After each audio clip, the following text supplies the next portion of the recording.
अस्सलाम वालेकुम स्टूडेंट्स। आज के इस वीडियो लेक्चर में हम डिस्कस करेंगे class 9 chemistry unit second structure of atom का बहुत ज़्यादा इंपॉर्टेंट टॉपिक नील बोहर एटॉमिक थ्योरी। नील बोहर एटॉमिक थ्योरी को डिस्कस करने से पहले हमने कुछ इंपॉर्टेंट कॉन्सेप्ट जो थे स्ट्रक्चर ऑफ एटम के हवाले से वो डिस्कस किए थे पिछले वीडियोज़ में, जिसमें डाल्टन एटॉमिक थ्योरी आती है, रदरफोर्ड एटॉमिक मॉडल, उसको हमने डिस्कस किया। ये डाल्टन ने कैसे कहा कि एटम जो है वो सॉलिड बॉल्स की तरह होता है, ठीक है। इसी तरह रदरफोर्ड ने न्यूक्लियस की डिस्कवरी कर दी। अब रदरफोर्ड ने जब एटम का स्ट्रक्चर डिस्कवर किया तो उसके कुछ वहाँ पे डिफेक्ट्स थी, कुछ खामियां थी, कुछ गलतियां थी, ठीक है। तो उसको ठीक करने के लिए नील बोहर एक न्यू दूसरे साइंटिस्ट आते हैं और उनके अंदर जितनी भी खामियां हैं उसको ओवरकम करता है, उसकी जो कमियां हैं उसको पूरा करने की कोशिश करते हैं और उसके लिए एक बेहतरीन एक्सप्लेनेशन देता है ताकि एक अच्छे तरीके से एटम के स्ट्रक्चर को एक्सप्लेन किया जा सके। कहते हैं 1913 Niels Bohr presented a new atomic theory to overcome the defects of Rutherford atomic model. कहते हैं नील बोहर 1913 में आते हैं और एक न्यू थ्योरी प्रेजेंट करते हैं कि जिस रदरफोर्ड एटॉमिक मॉडल के अंदर जो डिफेक्ट्स हैं उसको वो सही करें, उसके ऊपर उसकी जो खामियां हैं उसको पूरा करें।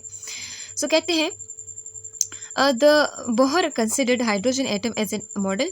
बोहर ने हाइड्रोजन एटम को एज ए मॉडल इस्तेमाल किया और कहते हैं नील बोहर ने जितनी भी उसकी जो उनकी थ्योरी है ये मोनो इलेक्ट्रॉन सिस्टम के ऊपर क्या करती हैं, लागू होती है। मोनो इलेक्ट्रॉन सिस्टम का मतलब ऐसे एटम या ऐसे सिस्टम के जिसके अंदर एक ही इलेक्ट्रॉन होता है। जैसे आप हाइड्रोजन की बात करते हैं, हाइड्रोजन के न्यूक्लियस के अंदर एक प्रोटॉन और उसके शेल्स में एक इलेक्ट्रॉन होता है, तो इसको मोनो इलेक्ट्रॉन सिस्टम कह सकते हैं।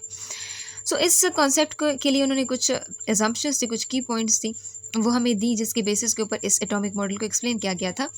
कहते हैं electrons are revolving around the nucleus in one of the fixed circular paths called shells और ऑर्बिट्स। कहते हैं कि जो इलेक्ट्रॉन्स होते हैं वो न्यूक्लियस के गिर्द एक ख़ास मखसूस रास्तों में क्या करते हैं, गोल रिवॉल्व करते हैं, गोल चक्कर लगाते हैं, जिनको हम शेल्स या फिर ऑर्बिट्स कहते हैं। जैसे यहाँ पे आप देख सकते हैं, जैसे आप यहाँ देख सकते हैं, ये एक न्यूक्लियस है जिनके अंदर पॉजिटिव चार्जेस मौजूद हैं और ये देखें ये न्यूक्लियस के गिर्द क्या करते हैं, एक स्पेशलाइज्ड रास्ते हैं कि जिनके अंदर क्या करता है, इलेक्ट्रॉन गोल चक्कर लगा रहा है, ठीक है। तो चूंकि इसकी एनर्जी जो होती है वो फिक्स होती है, इसलिए इन रास्तों को हम एनर्जी लेवल्स भी कह सकते हैं। देखें एक शेल हुआ, इसी तरह ये दूसरा शेल हो सकता है, ठीक है, जिनके अंदर अपने इलेक्ट्रॉन्स होंगे वो रिवॉल्व करेंगे। तो फिक्स्ड सर्कुलर पाथ के अंदर ये जो इलेक्ट्रॉन्स होते हैं रिवॉल्व करते हैं और इन फिक्स्ड सर्कुलर पाथ को फिर हम क्या नाम देते हैं, एनर्जी। इसको हम एनर्जी लेवल्स कहते हैं, या फिर इसको हम ऑर्बिट्स, या फिर इसको हम शेल्स कह सकते हैं। यानी तीन तरह के नाम इसको हम दे सकते हैं। अब आगे कहते हैं energy of an electron in an orbit is proportional to its distance from the nucleus. किसी भी इलेक्ट्रॉन की जो एनर्जी है ना किसी भी ऑर्बिट के अंदर, उसकी डायरेक्टली प्रोपोर्शनलिटी किस चीज़ के साथ, डिस्टेंस के साथ। जितना डिस्टेंस बढ़ेगा एनर्जी उतनी बढ़ेगी। जैसे आप यहाँ देख सकते हैं ये न्यूक्लियस से लेके इस शेल का जो फासला है वो इतना है, न्यूक्लियस से लेके इस शेल का जो फासला है वो इतना है। इसी तरह अगर दूसरा अगला शेल अगर हम बनाएंगे, न्यूक्लियस से उसका फासला जो है वो अलग होता जाएगा। जितना न्यूक्लियस से उसका फासला बढ़ता जाता है उसकी जो एनर्जी होती है, उस शेल के अंदर जो इलेक्ट्रॉन मौजूद है उसकी एनर्जी उतनी ही ज़्यादा होगी। तो देखिए यहाँ पर इलेक्ट्रॉन पहले शेल तक का जो डिस्टेंस है वो क्या है, वो d1 है, ठीक है। इसी तरह दूसरे शेल तक का जो डिस्टेंस है वो क्या है, वो d2 है। तीसरे शेल तक का जो डिस्टेंस है वो क्या है, d3 है। तो जो पहला d1 है इसकी जो एनर्जी है, इस शेल के अंदर जो इलेक्ट्रॉन्स होंगे इसकी एनर्जी कम होगी d2 शेल के मुकाबले में। इसी तरह d2 वाले जो इलेक्ट्रॉन्स होंगे इसकी एनर्जी कम होगी d3 के मुकाबले में। कहते हैं जितना ज़्यादा न्यूक्लियस से इलेक्ट्रॉन्स का डिस्टेंस जो है वो बढ़ता जाएगा उतनी ज़्यादा उसकी एनर्जी ज़्यादा होती जाएगी। यानी कहते हैं कि the farther the electron from the nucleus, in nucleus से जितना ज़्यादा इलेक्ट्रॉन दूर होगा उतने ज़्यादा उसकी एनर्जी हाई होगी। अब आगे कहते हैं as long as electrons are revolving around the nucleus in a fixed circular path they do not gain or lose energy, energy of an orbit is fixed. जैसे यहाँ पे देखें, जब ये एक इलेक्ट्रॉन है, जब एक फिक्स्ड सर्कुलर पाथ में इस शेल में जब तक वो घूमेगा ना तो वो एनर्जी बाहर निकालेगा ना ही वो एनर्जी एब्जॉर्ब करेगा, क्योंकि इसकी एनर्जी यहाँ पर फिक्स रहेगी, ठीक है। आगे कहते हैं when an electron jumps from higher energy orbit to the lower energy orbit, यानी जब इलेक्ट्रॉन जो है वो हायर एनर्जी से लोअर एनर्जी ऑर्बिट में जाएगा तो वो क्या करेगा, वो एनर्जी रेडिएट करेगा। रेडिएट का मतलब वो बाहर निकालेगा। और जब इलेक्ट्रॉन जो है वो हायर शेल से लोअर से हायर में जाएगा, यानी कम एनर्जी शेल से हायर एनर्जी शेल में जाएगा, तो वो एनर्जी क्या करेगा, एब्जॉर्ब करेगा। जैसे यहाँ देखें ये एक न्यूक्लियस है, ठीक है, इसके गिर्द जो है वो शेल के अंदर क्या मौजूद है, इलेक्ट्रॉन्स मौजूद हैं। अब ये एक इलेक्ट्रॉन है अब चूँकि ये इसकी एनर्जी ज़्यादा है इस वाले के मुकाबले में, तो देखें जब वो हायर एनर्जी शेल से लोअर की तरफ जाएगा तो वो क्या करेगा, एनर्जी बाहर निकालेगा। इसी तरह अगर ये इलेक्ट्रॉन है, अगर वो इस वाले शेल में जाना चाहता है तो वो क्या करेगा, सबसे पहले एनर्जी एब्जॉर्ब करेगा। एनर्जी एब्जॉर्ब करने के बाद वो जो ऊपर वाला शेल है, हाई एनर्जी शेल है, तो ये वहाँ पर जाएगा। सो कहते हैं ये डेल्टा ई क्या है, असल में एनर्जी डिफरेंस है। ठीक है, देखिए एनर्जी डिफरेंस है। E2 क्या है, हायर एनर्जी ऑर्बिट। E1 क्या है, ये लोअर एनर्जी ऑर्बिट है। H क्या है, ये प्लैंक्स कांस्टेंट है। और ये न्यू ये क्या है, ये फ्रीक्वेंसी की बात हो रही है। सो यहाँ पे इसके ज़रिए से हम दो शेल्स के बीच में जो एनर्जी डिफरेंस है वो इस फार्मूला के ज़रिए हम निकाल सकते हैं। नेक्स्ट हमें कहते हैं कि the electrons can reside in any one of the orbits and can not stay in between them. हमेशा याद रखें इलेक्ट्रॉन जो है वो कहाँ पे रहेगा, वो शेल के अंदर रहेगा। वो जैसे देखें एक न्यूक्लियस है, ठीक है, ये देखें इस तरह से।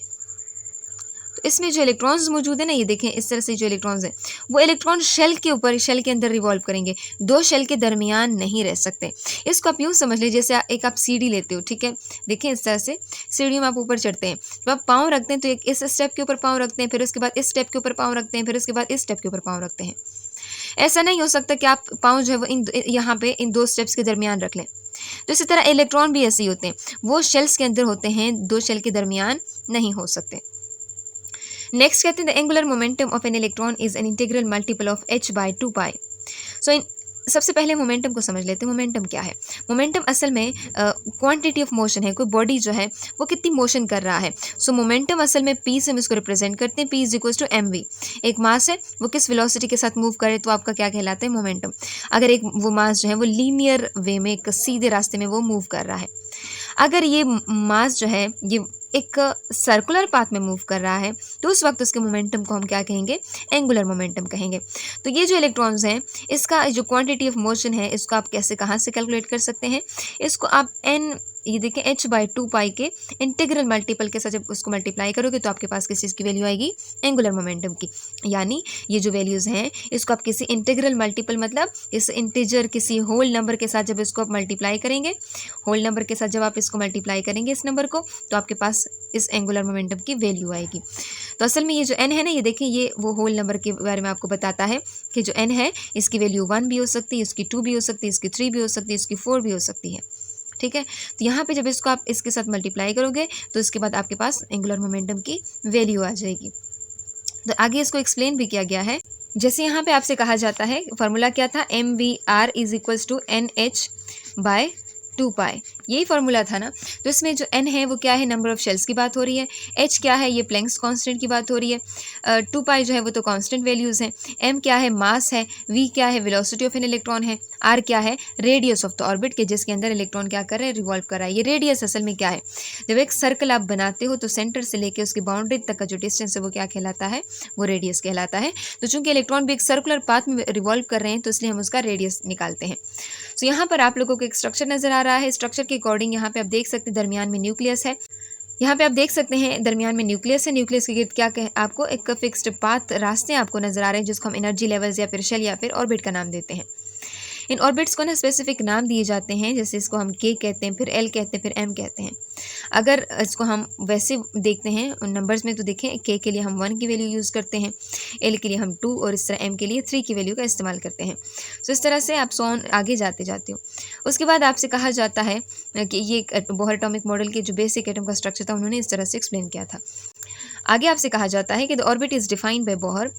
ऑर्बिट जो हैं वो बोहर ने इसको डिफाइन किया है। इसको हम शेल्स या फिर एनर्जी लेवल्स भी कह सकते हैं और इसको हम अल्फ़ाबेट्स यानी के एल एम एन और सो ऑन उससे हम रिप्रेजेंट कर सकते हैं। इसी तरह अगर हम के शेल की बात करेंगे तो उसकी एनर्जी कम होगी, ठीक है, क्योंकि वो न्यूक्लियस के करीब है। एल की एनर्जी जो है वो ज़्यादा होगी क्योंकि वो न्यूक्लियस से थोड़ा दूर है। इस तरह के की और ज़्यादा हो जाएगी क्योंकि वो न्यूक्लियस से थोड़ा और दूर है। सो हमने बोहर एटॉमिक मॉडल को जनरली एक्सप्लेन किया।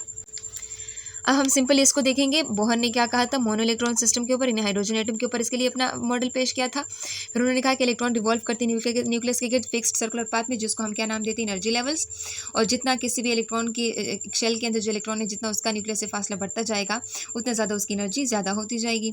फिर हमने कहा कि इलेक्ट्रॉन जब एक शेल के अंदर होते तो ना तो एनर्जी रिलीज़ करता है ना ही एनर्जी गेन करता है। हाँ, एनर्जी वो तब गेन करेगा अगर वो लोअर से हायर शेल में जा रहा है तो वो एनर्जी एब्जॉर्ब करेगा, एनर्जी गेन करेगा, और अगर वो हायर से लोअर में आ रहा है तो वो एनर्जी रिलीज़ करेगा, ठीक है। और हमने ये भी कहा कि इलेक्ट्रॉन जो है वो शेल के अंदर होता है, दो शेल्स के दरमियान नहीं हो सकते, जैसे एक ये शेल इन दोनों के दरमियान ये नहीं हो सकता। तो ये एक बेसिक सा कॉन्सेप्ट है नील बोहर एटॉमिक थ्योरी के हवाले से। इंशाल्लाह हम नेक्स्ट हमारा टॉपिक होगा वो है fundamental particles of an atom.